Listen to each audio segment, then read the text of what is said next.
Hi, everybody. Welcome to another version of Wisdom Wednesday with Starr Piercy. You ever have somebody that you meet and you just flat out click with right away? Well, Ciara Sullivan is one of those people, and she is with Embrace Your Passion. And so in the next hour, we talk about everything under the sun as we kind of giggle our way through. But it's fascinating as we talk about the brain and we talk about life and learning and lots of great things. It's a blast. So I hope you'll enjoy this interview. I certainly did, and I'm also got to be a guest on Ciara's podcast. So you'll get to see that here pretty soon because I'll be providing links for that as well. So enjoy this one, and we will catch you on the other side. All right, gang, we are here for another interview, and this time I have the pleasure of talking with Miss Ciara Sullivan. And guess what? She does stuff like I do. So we have, again, as always, we have no idea where we're going, but we're going to start. Hi, Ciara. I love it. Thanks for having me, and I love the free flow format. It's much easier to prepare for, right? Right. And the really funny part has been, I will try to kind of look at somebody's website or get a thing, and I get an instant, no, don't you look at that. We're leading this. Don't even do that. So, I mean, and it's been a blast. It's been so much fun because I just love really good conversation, and that's the goal. Absolutely. I do something very similar on my podcast where it's just like, okay, and you've seen, because we're planning on having you on here soon. Yeah. It's just, let's get started with a little bit about who you are, and then we'll go from there and we'll let it take its own path because it's so much more relatable and it's so much more authentic that way. Yeah. I find. It really is. It really is. And so much more fun for us too. Exactly. Because you just never even know. Okay. Exactly. So who are you? Who's Ciara? Oh, what a loaded question, right? Right? Well, where to start? I'll tell you a funny story because you asked before we started how to pronounce my name, right? Okay. And my whole life I've gone by Ciara, as anyone can see with, the spelling there. It's spelled a little bit differently. It's Ciara instead of the Sierra. Right. My mom told me she picked it off of a perfume bottle that was her favorite perfume. And when I was 19, I found out from my boss at the time. She looked at me one day and said, "You do know you're pronouncing your name wrong, right?" And I was like, is that a thing that can happen? Can I not know how to pronounce my own name for 20 years almost? And she's like, yeah, no, it's Irish and it's actually pronounced Ciara. And so she refused to call me by anything else the whole time I worked there. And so that was a very interesting kind of moment there of, now I look back on it as one of those moments where you realize that you don't know everything you think you know, even about yourself, that you could be pronouncing your own name wrong for your entire life. So I still stick with Ciara because, it's what it's always been, but it also gave me a little bit more fluidity and comfort and whatnot with people couldn't pronounce it to save their lives when I was growing up. Yeah. I would get all sorts of random things, and Clara happened a lot when the I was misread as an L or other things like that. And when I had that experience with that boss, it just sort of, that all fell away and it didn't bother me anymore. And so it's like, I take Ciara, I take Ciara, I take Kiara, I take Hey You. So there's a little bit of something about me, right? There you go. I always remembered when I was in school, when people would get to my name, you could always tell. I mean, because, they're going through roll, and it's first day's class and everything, and it's like, they'd get to my name and they go, Starr? And then it was Percy, and it's like, no, it's Piercy. The one exception was Coach Birdsall, who was my senior teacher, Free Enterprise, I think it was called back in the day. And he got to my name and went, Space Cadet?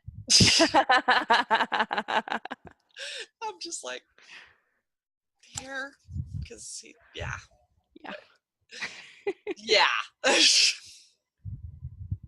Always that. Yeah. I have a feeling we're going to giggle through this whole interview. It's starting to look that way. Absolutely. That's too funny. So you do what the name of your business? There was something really cool about the name of your business, or there's Metamorphosis. What was that one? Yes.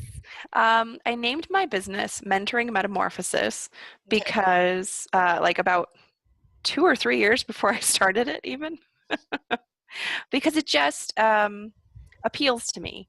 And I've had people tease me about like, I don't know what that means. You should rebrand and simplify and whatever else. But to me, it couldn't be simpler. It's, mentoring metamorphosis. So I help people grow, right? Right. And I have this fascination with butterflies and the process of metamorphosis, and that I talk with people about in terms of it's a process I feel like we as human beings go through regularly. So lucky butterflies only have to do it once, but they go into that cocoon space and they literally digest themselves into these things called imaginal cells, where they then reform and become what they're going to be. And that just to me is such this perfect metaphor for what we go through in life. And there's all these other cool critters that do that too. There's these beautiful beetles that I'm going to be doing a little blog post or something about and whatever else. But so yeah, that's a passion of mine, is metaphors come a lot into what I do. And so the whole thing just comes together. Plus I love the idea. My original logo was based off of the whole butterfly effect thing too. Yeah. Of making just that little movement of the wings, creating that wind that knocks the leaf off the tree, that lands in the water, that creates the ripples. And I use that a lot in my work with my clients, of explaining to them of some of the changes, most of the changes that we're going to make here are going to feel almost ridiculously small. Yeah. But because of the work that we're doing together, that tiny little change is going to have this massive positive ripple effect in your life. And so you just have to kind of trust that and go with that. So, yeah. Yeah. No, that's interesting. That I had a conversation with a client yesterday, and I was like, even though you don't feel like you're moving, there is movement. Right. And so you just gotta keep going, keep putting one foot after the other, keep taking those steps. And sometimes they are baby steps. Sometimes they're huge. Sometimes they're monumental. Yeah. But sometimes they're just that little shift. All you need to just tweak it, just make it to where suddenly you see possibilities. That's been my huge thing, is the conversations I have with people so often is there are so many possibilities in front of you, and you're only seeing the one, but there's thousands. And so if you can just broaden your perspective and see more. Yep. Well, we have a saying in my line of work that the person with the most options has the most control, because that's what we as human beings tend to look for a lot, is feeling like we're in control of our lives. And there's so many options in front of us at all times. And I tease with my clients that so often there's, we disregard a lot of them. Like, oh, I could go jump off the top of the building. That's an option right now. It's not what I'm going to go do. I could go rob a bank. I'm not going to do that. But there's all these options out there. I could wear a funky hat today. Right. So what's stopping you from putting on that hat today? What's, let's dig into that a little bit. Let's just play with life a little bit more. And I never encourage them to do things like jump off buildings or anything. Right. No, but it sure opens up that discussion, right? Right. It does. And I think that's the thing, is it's like one of the things I learned early on is, does it feel good? Do more of that. Right. Follow that. And I mean, we were even watching, oh man, who's this? Joseph Campbell. Scott turned this on the other day on Netflix. He's on Netflix right now, and The Power of Myth. And he just kept saying, follow your bliss. Follow what makes you happy. And so many people get caught up in, I have to do this. I have to follow this. I got to do that. And I'm like, you are built as a unique human being. Right. You are absolutely a unique human being. So why do you think you need to follow any kind of cookie cutter approach? Makes me crazy. And I mean, I did it for a long time. Let's be honest. I did this whole, well, I'm supposed to do this and I'm supposed to do this and I'm supposed to do this to make my business go, but it didn't feel right. No. And when it doesn't feel right, you're not going to do it. Exactly. So it's what I teach people is it doesn't, if it takes you forever, it takes you forever, but follow what feels good. That's where you go. Absolutely. And so many coaches are, and I don't want to, I'm trying to get myself out of the habit of criticizing other coaches, but some people are out there saying, this worked for me, this is the formula, do this. Right. People pay them gajillions of dollars to do that, and then find that it doesn't work for them because it's not their energy. Yeah. It's not.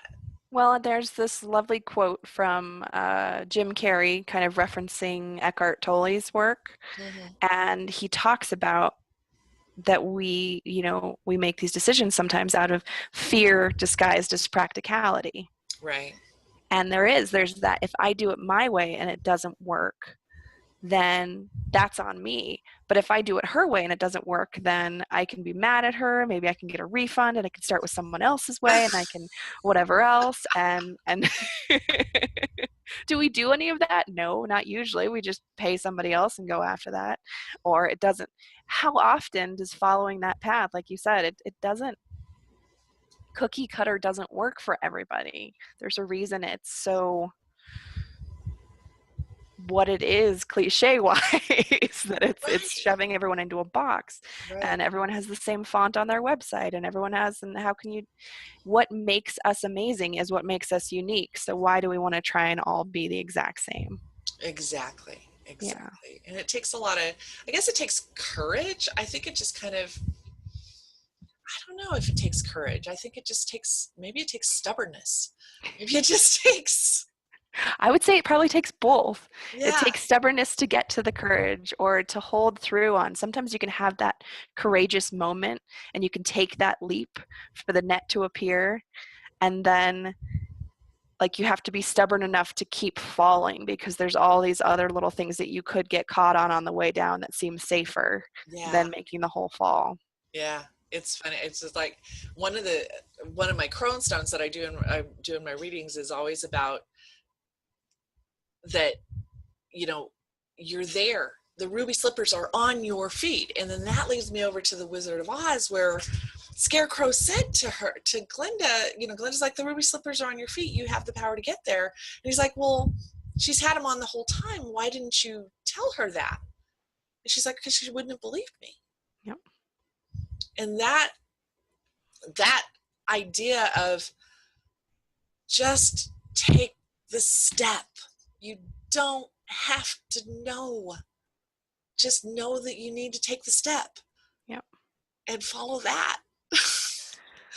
And then see what happens after that. Well, and I'm so glad that there's so many more people like you and I that are embracing these passions for this stuff so openly, and so that there are more communities like your wonderful group and things where people can come and have some support and encouragement in that direction. Because when you live with a bunch of people, maybe family members, maybe friends, maybe office mates, whatever else, who are still very much caught up in that fear disguised as practicality, then that's a whole other thing pulling you back sometimes from like, all right, I'm going to take this step. Hey, everyone, I'm doing it. And everyone around you's going, oh God, no. And trying to like pull onto your coattails and pull you back. And like, you don't know where you're going. It's ridiculous to jump or walk or breathe until you know where you're going. Not realizing that most of us don't have any idea where we're going at any moment. And we just think we do. Yeah.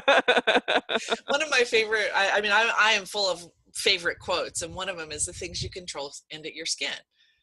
And I'm like, at first, you think, well, okay, coming from the outside in, it's like, no. You only control what's inside this vessel. You only control the thoughts that are here. And that's all you've got.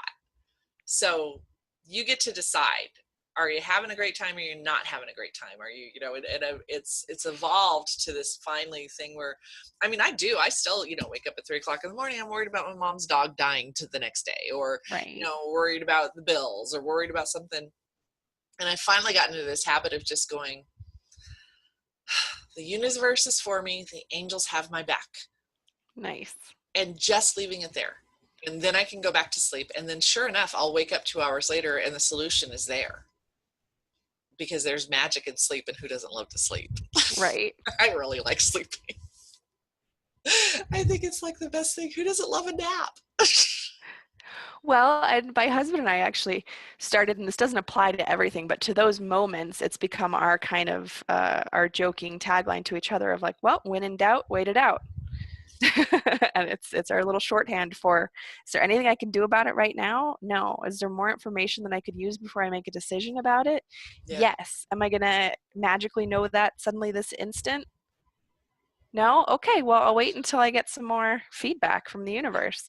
And sure enough, like you said, all of a sudden, hour later, next day, it's like, oh, I'm so glad I didn't put all this effort into trying to figure it out when it was just going to fall in my lap anyways. Exactly. It's such a funny, and it's an adventurous life. It's like I always tell people, you know, I'm doing the 12 laws class right now.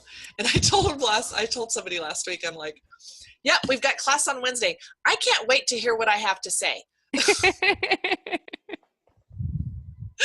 She's like, I love living that way. Because I mean, you know, a lot of people make plans. On my VA side, when I work as a virtual assistant for other people, yeah, I'm a planner for them. I can give them step by step, this is what we're going to do. I create your SOP, I map it out, but I only map it out after I've watched it and observed what we naturally did, and then I write it down. But then I can say, okay, this is the next step. We're going to do this step next. We're going to do this. Now, do I do that for me? No, not at all. Never, ever, ever.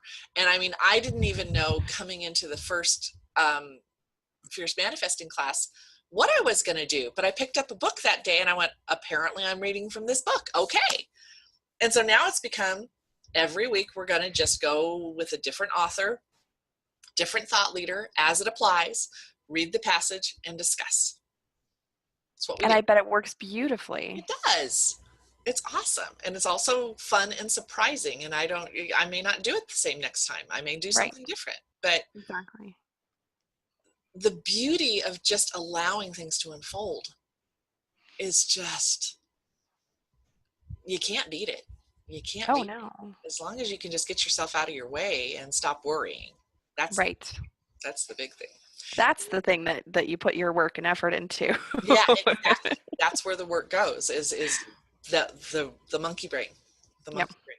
Now, you're an intuitive, right? I have recently embraced that, yes. Okay, good. So one of the things, and you've been through the treasure hunt, so you know that we talk about learning the energy of yes and the energy of no. Yeah. When you said wait, have you learned the energy of wait, or how to know when you're supposed to wait? Yes, and I would say it's one of those things that, much like anything else here that we were talking about, that you learn and then you forget, and then you learn and then you forget, and then you learn again, right? Right. Absolutely. There's, for me anyways, and for years I was able to kind of explain the internal phenomenon of the yes and the no and everything like you were talking about there in psychological terms, because my educational background is in psychology, and there they even have this thing called a Gestalt process, and it's very much that you say something out loud and you see how your body reacts, and you trust that, you know, if you suddenly feel sick to your stomach, that's important information for you to consider. If you suddenly feel like the weight of your world has been taken off of your shoulders, that's important information for you to you know be able to take in. And so that's what's great, is I can walk that line between analytical and woo-woo for my clients, depending on where they are on that path. Mm-hmm. But for me, with the weight thing, it's I have a history of anxiety. So for years, there was a I can't wait feeling.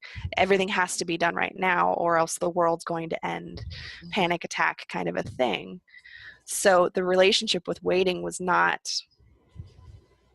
a healthy one at that time. Uh-huh. And once I was able to work through that, and it's something I help my clients through, you can kind of feel that, okay, I'm going to wait this out like a yes or a no. Okay, well, what if we just wait this out? That feels good. That feels this warm, reassuring sort of hug feeling of like, we got this. You know, the universe is telling you that's right. I'm working on it. I'll get it to you as soon as I have it. But you're good. There's nothing else we need from you. And every so often there'll be a thing where, you know, I'll look at my husband and say, well, when in doubt, wait it out.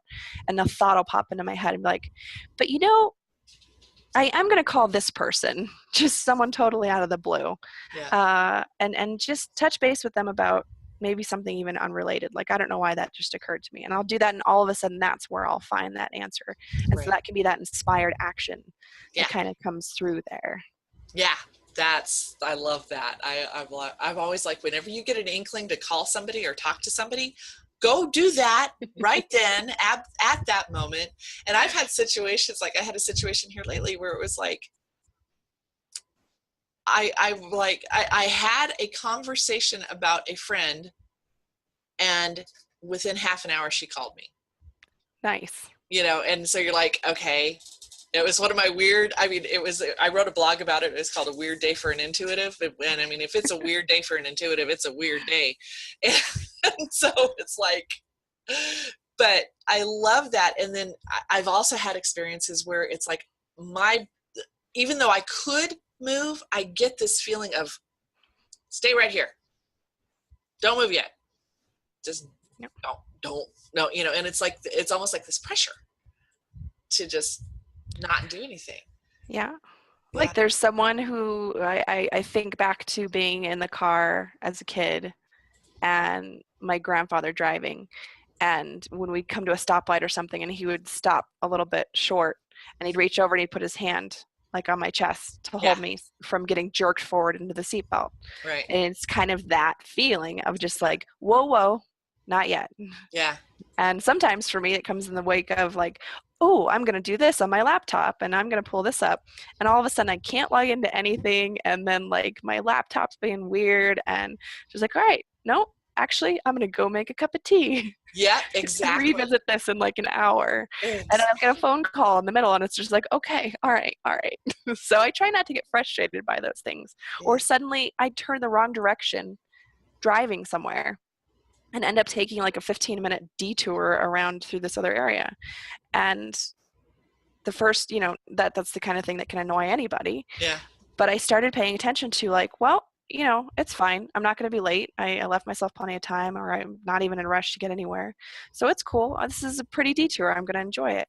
Yeah. And I started to get a little freaked out, honestly, that I would come back around and rejoin kind of the original path that I was on, and I'd look behind me and there'd be police cars or an ambulance or something, and it's just like,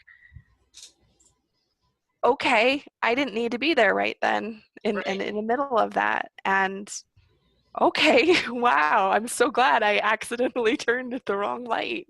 Yeah, so. Exactly. And it's grace. I mean, certainly it's grace, but it's also, that's why I got into a habit, even, you know, like I said before, I even got onto this path, but I would get into the habit of, I'm not going to worry if I'm late. There must be a reason. Yeah. And so I'm just going to accept that I'm late. I'm not going to rush to try and get there. I'm just going to accept that for some reason I'm being delayed in getting there. And so, okay.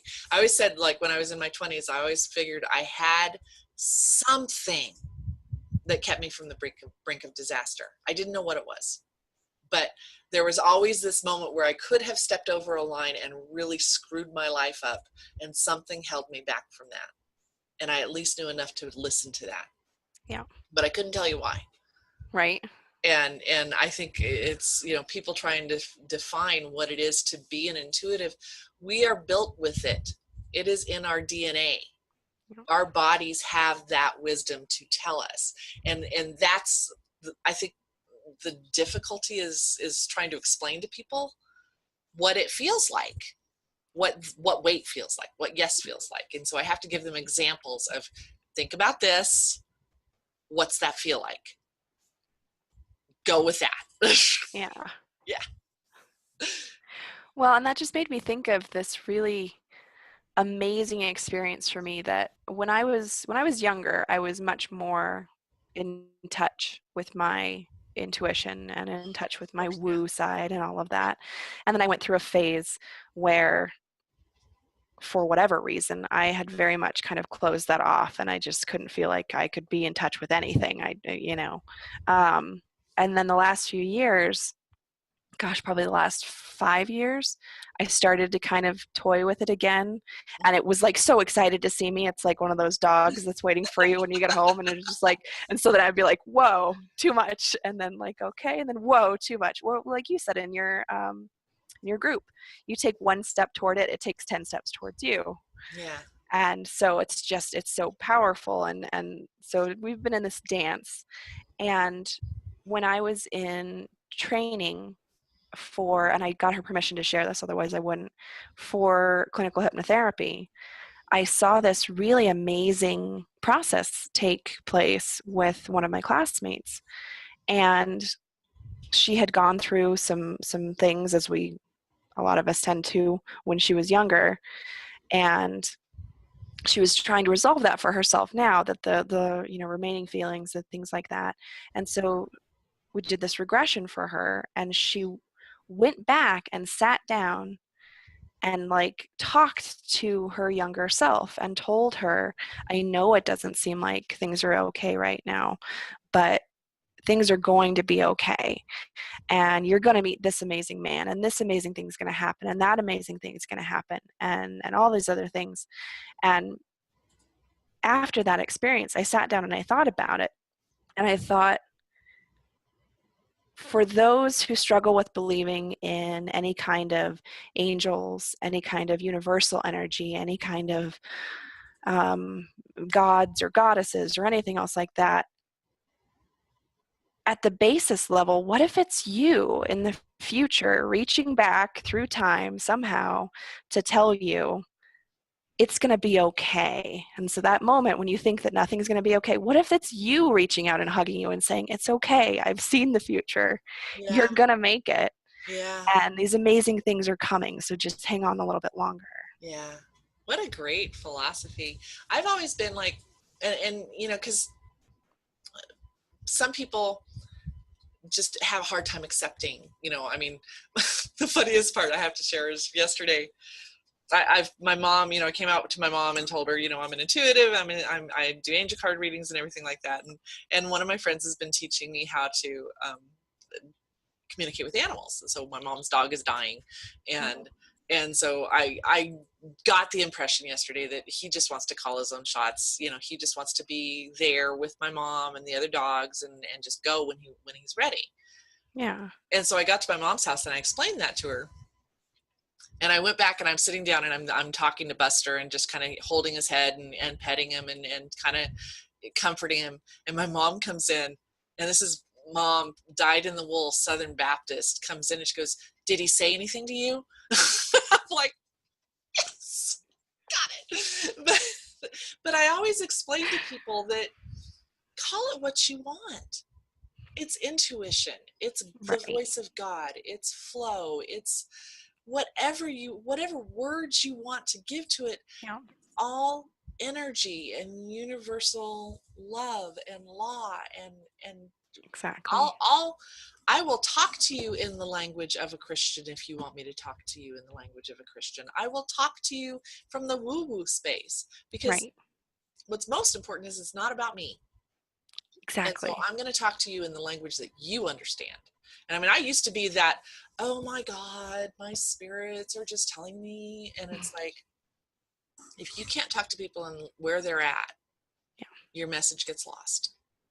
So you have to be able to speak whatever language comforts them, walks them through, and it was, even Scott was giving me a hard time about something I said to this person, and he's like, well, that's not right. And I'm like, that's the way she talks. And that's how I'm going to communicate with her. Oh, absolutely. There are things that I've said to one client that was exactly what they needed to hear. Yeah. And if I would have said that to one of my other clients, it would have been the worst possible thing in the world for me to say. It's so amazing Yeah. how Yeah. you pick up the different languaging, you pick up the different whatever else, and it helps them. People talk about that, I'd heard this 1,000 times until this one person said it, Mm-hmm. and then it finally clicked. Right. And to me, it's just like, well, they must have said it in your language then at that point. And Right. so, yeah, I want to help make our time together as effective as possible. I'm going to speak in your language. Right. Right. And it's, I mean, part of it is there are so many of us out there giving the same message. Right. And having the same conversation, but we're different voices. Mm-hmm. So our voices resonate to the people we're here to serve. Yeah. And if I don't resonate with that person, that's okay, because somebody else will. Exactly. And I mean, I when I start a conversation with a potential client, I'm like, I want you to get what's best for you. So if I don't resonate, that's fine. That's totally okay. Go find someone who does, and bless you as you do. Yeah. But because I think that's the hugest part as part of what light workers do. And a lot of times, light workers are human, Right. And so there's ego, but if you can step out of that and just step into allowing that language to come through you, allowing that message to come through you. And I mean, I have, people, I'm not intuitive. And it's like, well, no, you are, but you have to get out of your own way. Right. You have to recognize that it's not about you anymore. It's about who you're serving. And so you just let that go. And I mean, I do the readings online and everything like that. And I'll be like, the first thing you have to do to be an intuitive is let go of your need to be right. You could totally be wrong, but you say whatever's there, and then people go, oh yeah, oh my God, that's so right. And you're like, what? I was right? Okay, well, good. Yep. Good. Well, and there's an art to it too, in not trying to read too much into it, because for me anyways, I find that a lot of it, something will come to me when I'm talking to a client or even when I'm talking to a friend, and all of a sudden it's just like, okay, and then I get the human desire to filter it into all of the things I know about them and the whatever else, and it's like, no. Yeah, push it off. Yeah. So this might be weird, but is there this this thing about trains, or is there this thing about whatever? And then all of a sudden they look at you like, you just creeped into all of their closets or whatever. And you're like, no, I literally, that's all I have. But like, it came up something about, so do you want to talk about that? We don't have to, but, and then it opens up this whole beautiful thing. But it's, if I were to read into it and be like, so I'm sensing that you're going on a train trip soon, they'd be like, no, what are you talking about? It's just like, no, that's, I remember, and I hope to one day do this online, because it's such a fun exercise. But one of my early experiences was down in Phoenix, where we would meet at this spiritual center, and the lady who was there was an intuitive, and so she would just go round robin, and she's, everybody grab a piece of paper, and I'm going to ask you, we're going to read this person, and so do you have an image? Do you get a word? Do you sense a color? And so everybody's going around, and it's like, this one girl's like, I don't know why, I just kept seeing a pumpkin. I just do. And the girl goes, that's what I call my daughter, is Pumpkin. But if she had filtered that, that's where you learn. Just, I get an image. Maybe it's wrong, because I am the human and I am the filter. And so it's going to happen, but I'm willing to be wrong if it's in service of another person. Yeah. And I'm willing to, I'm always like, the first thing I tell people is, number one, I'm willing to be wrong. Number two, I'm not an authority in your life. You are. And if it comes down to something I say and something you feel, you're right. I'm not. And I think, and I don't judge. I mean, how can you judge anybody? You just can't. Exactly. I fucked up a lot. Again, it comes with this human experience that we live through, right? Oh my God. I'll be the first to tell you. I'm like right up in there. And one of my favorite lines is, if I haven't done it, somebody in my family has. Without a doubt, somebody, I know the flavor. How do you think, because I mean, we're talking with a lot of people here lately. I've been talking to a lot of people about forgiveness, and they're like, well, I can't forget. Right. And my thing is, you shouldn't forget. There's no point in forgetting. Yeah. But how do you help people walk towards forgiveness? That is an interesting and really deep one for me. And I know. of course, you know that already. I took a class in college, actually, that was all about this, and it looked at it from a lot of different perspectives. And so that was really helpful for me in my journey. And so I bring a little bit of that in with my clients as far as talking to them about, or friends and family too, talking to them about the different levels of forgiveness, which most people think it's a light switch. You know, you turn it off, you turn it on. Yeah. But there's conditional forgiveness was a favorite of mine at the time. Of, you know, I will forgive you for that thing that you've done as long as you stop doing it. Right. And if you start doing it again, then it doesn't matter that I forgave you before. I'm going to be upset about all of them together. And that can also be a red flag for someone if they're in a toxic relationship or if they're in a whatever else. But I mean, I would venture to say a lot of people who are in a marriage where one person or the other has been unfaithful or whatever else, a lot of times that forgiveness is on the condition that it doesn't happen again, right? And it at least starts there and moves up into other levels. But as far as the forgetting piece is the other thing, is they're used to, thankfully I don't hear it nearly as much anymore, be that adage about forgive and forget, like they were required to come together. Mm-hmm. And one of the things I love about when I do hypnotherapy with people is that we don't have to dig into all the painful details. We don't have to dig into all the other things. We can just go on this beautiful journey through a garden, or we can just do this other thing and release the pain and release the trauma or release these other things. And I always tell them that as they pull up these events that they don't have to share with me, you'll still remember all the details. We're not, you know, people come in and actually will request from hypnotherapists, I'd like to forget these things. Could you just kind of delete those? And I always have to tell people that, you know, this is not eternal sunshine of the spotless mind. That's not what we do here. And if I could, I would not, because there's value in those experiences. Mm-hmm. If you forget them, I feel like you're going to have to live through them again. Right. So what we want to do is we want to release, you know, whether you're doing it at home in a journal and whatever else, working through forgiveness, however you go about it, you know, it's a very personal process for everyone. It's about releasing that emotion. I love the old Buddhist saying about it, of holding on to anger or holding on to pain or holding on to those things is we always think that we're doing it to protect ourselves, but it's really holding on to those hot coals, and we're burning ourselves. We're hurting ourselves more than we are. And then there can be a protective quality to refusing to forgive someone for a while, but the longer you hold on to it, the more that it's hurting yourself. And so you're letting it go for you. That's the other big thing for a lot of people, is if I forgive them, then they got away with it, or then it was okay. And it's like, no, forgiving them doesn't mean that it was okay. You don't ever have to tell them that you forgave them. If it was that bad, hopefully they're not in your life anymore, or things like that. Forgiveness is for you. It's a personal way for you to heal for yourself. Right.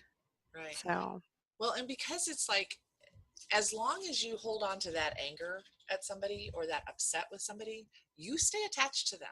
Yes. You have a cord of energy that goes from them to you, and you don't get to get rid of it. Right. And you can't, I mean, and the really funny thing is it's like, there's so many things in here that are fascinating, but I have forgotten but I had a traumatic childhood, and there are parts of my childhood that I just don't remember. I mean, I have a Swiss cheese memory anyway. So like Scott and I are always joking that I can watch a movie over again because I don't remember watching it the first time. I'll be like, I know we went to the theater, we saw this movie, but I don't remember any of it.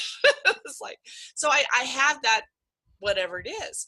And the rescuing the younger self piece comes into this, because when I was, and I guess it's time for me to reveal this story. I don't know, but when I was 33, an older brother who is 15 years older than I am got arrested for having a child pornography website. Oh, wow. So that threw me into therapy. And I can remember the day when I'd picked out the therapist, but I hadn't actually gone to him. And I had a panic attack because I was trying to remember if my brother had molested me or not. And I threw myself into a panic attack. And I called the therapist and I'm like, what do I do? What do I do? I'm like, I'm at the bottom of these stairs and I can't remember if I don't know what happened. And he's like, I want you to go into that apartment. I want you to pick up that little girl and I want you to carry her out of there right now. And then I want you to tell her that she's safe and she's okay. And he talked me through the whole thing. It was wonderful. And so then, started the therapy journey with him. And after we talked about my family, we talked about, and God knows we had a family map that was like massively huge because I have this big, huge, chaotic family. Yeah.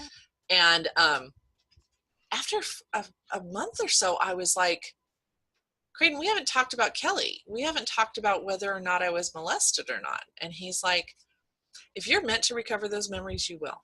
But we're not going to go after them because you have the potential of creating a memory that's not there. Right.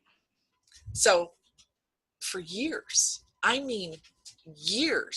think it was 17 years before I finally just knew enough on the spiritual level that he hadn't molested me. But I spent 17 years not knowing. Right. And, it's not that I was ever rescued from being molested, because I think we all were, at some point we had that experience. I think it's the Me Too movement is huge for a reason. Right. But so erasing those memories, seeing the flip side of that. Yeah. Not knowing, of wondering, of is there something there that I should be cognizant of? Right. That's bad too. Oh, it's so powerful. And that's one of the things that I will have clients come in. And I've come in for something as simple as they want to quit smoking.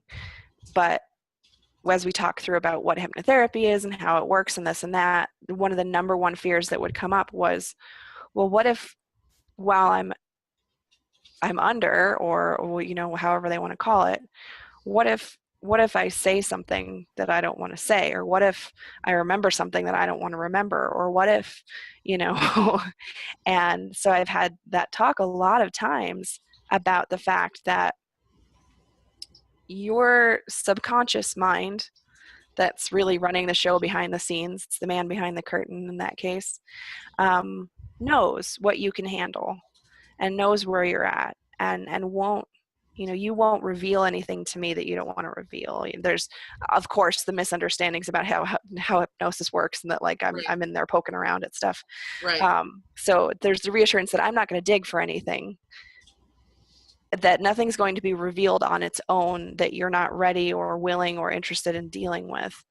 And that if something comes up that you weren't expecting, we'll handle it however you need or want to handle it in that moment. And that's come up too. Stuff's popped up and suddenly someone's just like, wow, I didn't know that was in there.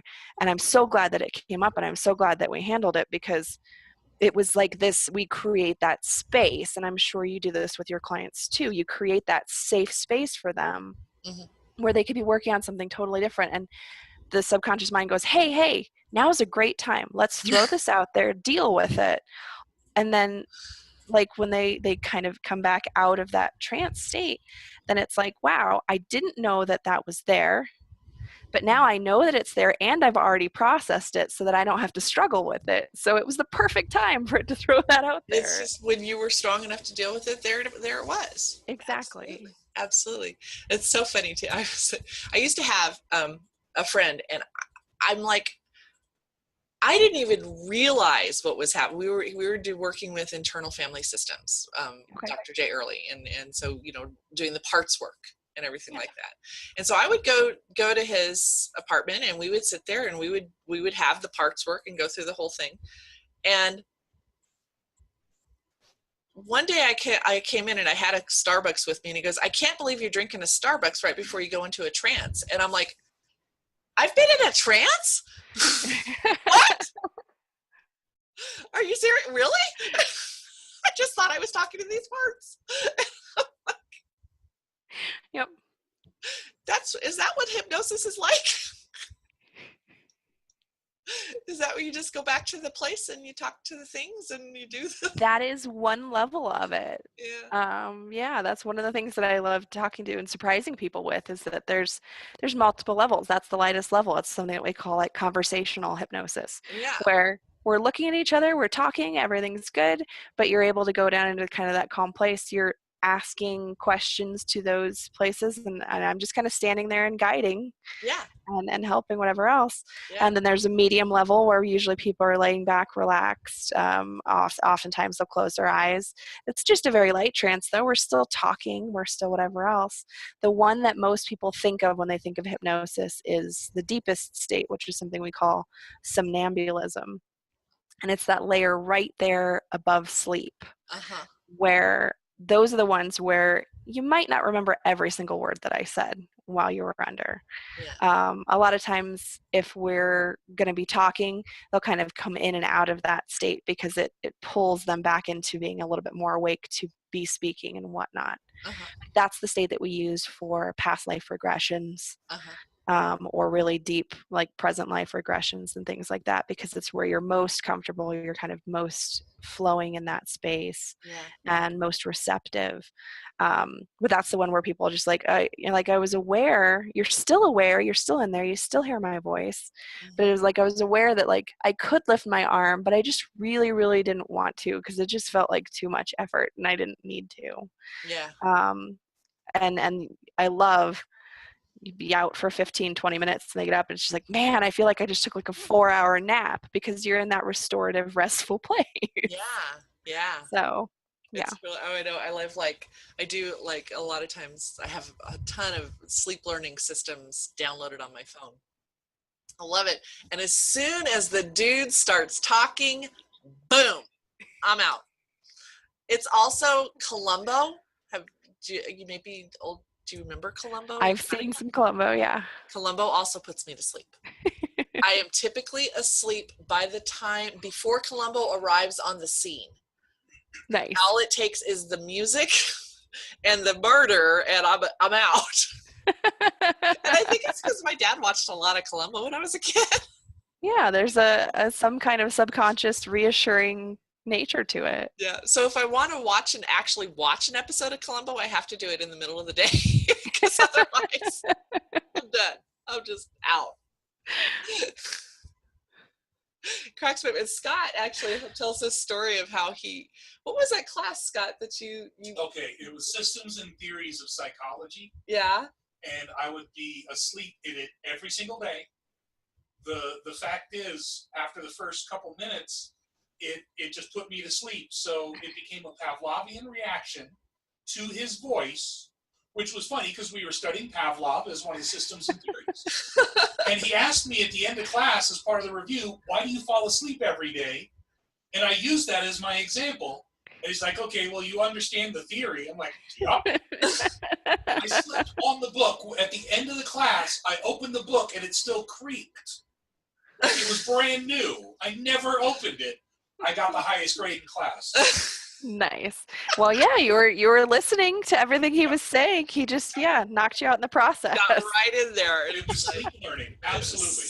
Total sleep learning. I love that.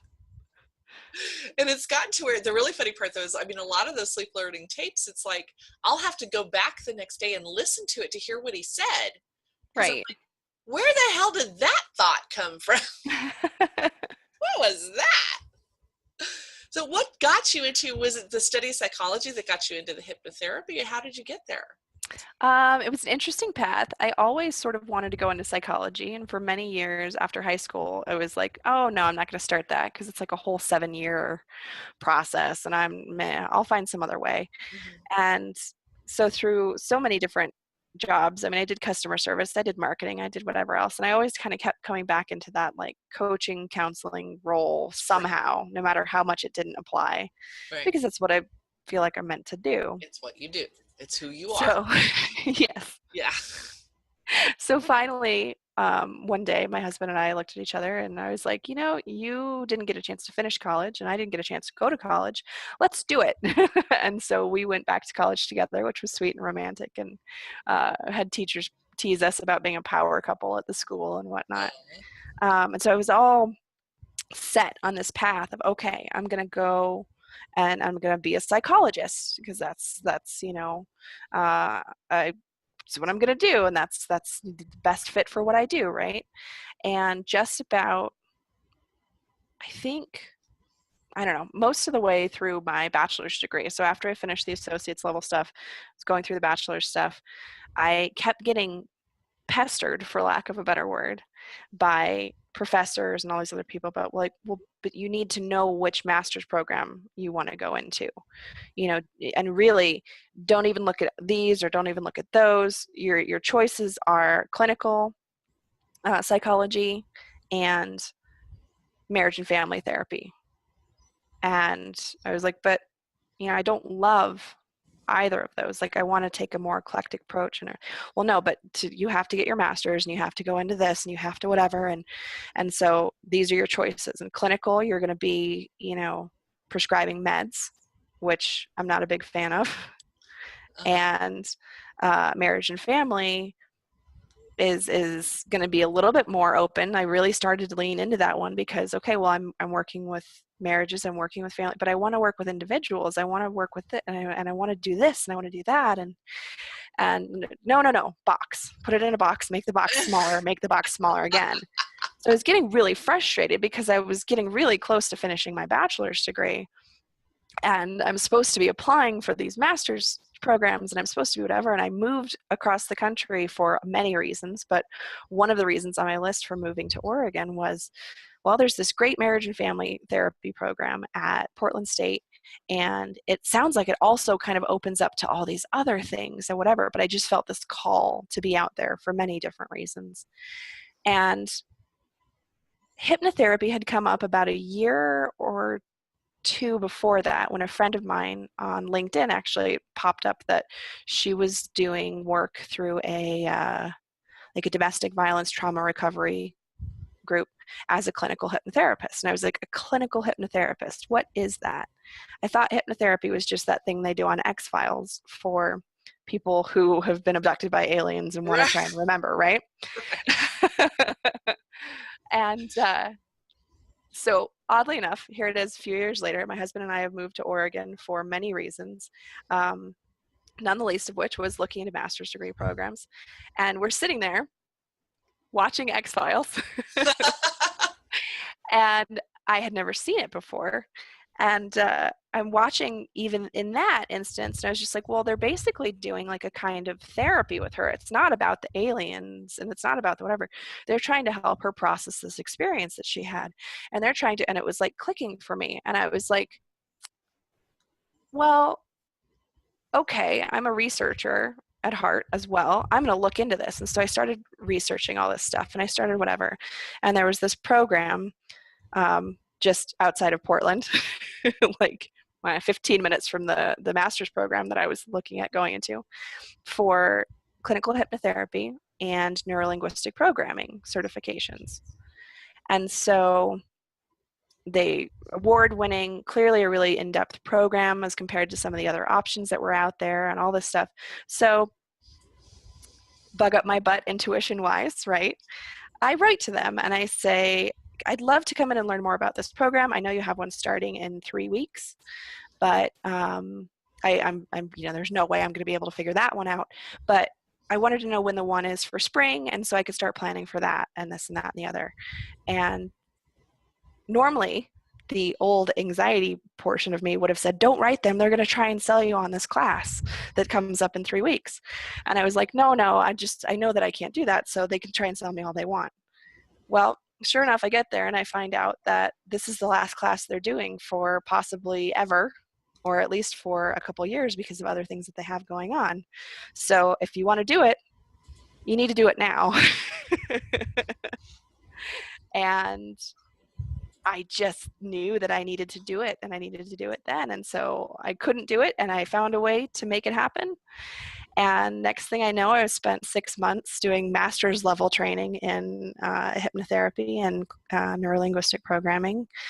And as I was finishing up the last semester of classes that I took for my bachelor's, I was opening my office and seeing my first clients for hypnotherapy, because it really, in college, I studied cognitive behavioral therapy and positive psychology as my 2 kind of majors under my psychology major. And anyone who's been through psychology or slept through psychology, as it may be for Scott, will oftentimes look at me and go, those 2 don't mesh well. One is very structured and one is very mindfulness and all of that approach. And so I just kept sitting there going like, these are what I want to do. How do I put them together? And how do I get into a master's program that lets me put them together? And oddly enough, showing up for hypnotherapy and NLP together, it was putting those 2 together in a way that made sense, and putting together all of this other experience and all this other knowledge that I'd been acquiring for so long. And it just felt right. And so, yeah, it was a really weird way to get there, but I'm so happy that I did. Yeah, huh? Now, what's really funny is it's like I have heard NLP, neuro-linguistic programming, forever. I mean, I have a sense I know what it is, but what is it? For like a year and a half on my website, I had this page hidden where I wanted to write, what is NLP? Because I had the whole 3 pages about what is hypnosis, right? Yeah. NLP for me is oddly difficult to explain because at its base, it's so simple. So I throw in there for people that in college, I minored in rhetorical English. And I also help edit my husband's books. He's an author. For me, that's the NLP piece, is it's in a lot to do in languaging. Mm-hmm. So it's looking at the things that we're saying to each other, looking at the things that we're saying to ourselves, adjusting different things. And there's much more to it than that. There's processes that we work through and whatnot. But at its very base, they use the example that, like in computer coding, you'll have an if-then statement, or you'll have this, and you think about all the coding that goes behind websites, or all the coding that goes behind making a app work. Mm-hmm. That's how our brains are, that we have all of these dendrites and neurotransmitters and all these other things, and it's all programmed in there somehow. Mm-hmm. And if we don't like the outcome, if this person calls, then I have a panic attack. Well, let's just go in and reprogram it so that instead it reads, if this person calls, I don't answer it and go on with my life. Okay. And so it sounds really simple there. There's obviously a little bit more to it, but that's the gist of it underneath. Is it's that neuro-linguistic program, changing the way that we talk to ourselves and others to change how we rewrite those experiences then. Yeah. Hello, Marlon. I heard him coming and I'm like, oh, Marlon has a thing to say. So yeah, and I love talking about the brain. I don't know a lot, but I know enough to go, it's fascinating. And so it really is. It's like it's changing those neural pathways, isn't it? It's just, it is. You've got a groove. You've got a little record groove that you're going through, and you want to just get out of that and move to a different, get that record out of that groove and move. Exactly. Well, and all the best positivity, manifestation, whatever else books will tell you that too. And it's based now in positive psychology research as well, that it literally is. There's actually like your wiring in your brain, all those little things connect to these other fear pathways, connect to these other things. But then as you start making these changes in being more positive, and I have a whole podcast about how that can feel so ridiculous and like you're bullshitting yourself. Yeah, exactly. Once you start doing it though, it starts kind of trimming off the ones that you're not using anymore, the panicky, stressy, angry, depressed, whatever else ones. And as it grows out these new ones that go to, I'm okay, and oh, I'm actually having a good time, and whatever else. Yeah, it is. I love, fascinating. I love it. Hi. Yeah, he loves it too. He loves it too. Well, what a gorgeous kitty. Thank you very much. He's named Merlin for a reason. We went to get a black cat, and Merlin bit Scott and said, "Hey, I'm here, and you need to take me home." So we did. Nice. And he's a sweetie pie. But he's also terribly. I mean, he's so funny because he's only ever been around us. So when people come over, he's like freaked out. My cat is actually very similar. He loves us. He'll come out and be all in our face and whatever else. If he was here right now, he'd be in front of the screen for sure. Because he hasn't figured out that there's other people in the laptop sometimes. So that's good. But yeah, if anyone else comes over, he's gone. People think we don't, for years, people are like, you didn't really get another cat. Like, you're just lying. And it's like, no, I swear he's real. Have a video call with me. You'll see. He disappeared somewhere. Poor buddy. Well, it has just been, it's been an hour already. Oh, wow. I know. So say we get to do another hour next Thursday on your podcast. Yes. So we'll do that. But I'm very excited about that as well. I know. And then I can pick your brain and you can pick my brain, and Merlin will probably make an appearance as well. I love it. Yeah. But thank you so much for spending the hour. I think it's going to be fascinating for everyone. This one's probably going to air the week after the 4th of July. I think now I'm just kind of going, cool. Going to do them weekly. And then, as I collect them, then off they go. And I think people are digging it. I am so digging the conversations. I just can't even tell you. So I so appreciate you spending time with me today. I so appreciate you having me on. This is so much fun. I know. Well, we'll have to, when I post it, you'll have to put your links in there for me and everything, and then just will do. Digging it. So thank you. The timing should work out perfect too, because that's right about when the episode we record next week will be coming out. So they'll just fall right into place. That's amazing. Oh, it's good. It's going to be the Starr and Ciara show. Well, we managed to not giggle through the entire hour. I think that's pretty good. Yes, I'm proud of us. Conversation and not just giggle. So that's yeah. All right. Well, let's say goodbye to the recording, and we'll chat here for a second after I hit the stop. All right. Goodbye, recorded message. Hey there. I hope you enjoyed that interview with Ciara. Again, I know I did. Join us next week when we talk to Devontae Colonel about the art of listening. Until next time, we'll see you again. Bye-bye.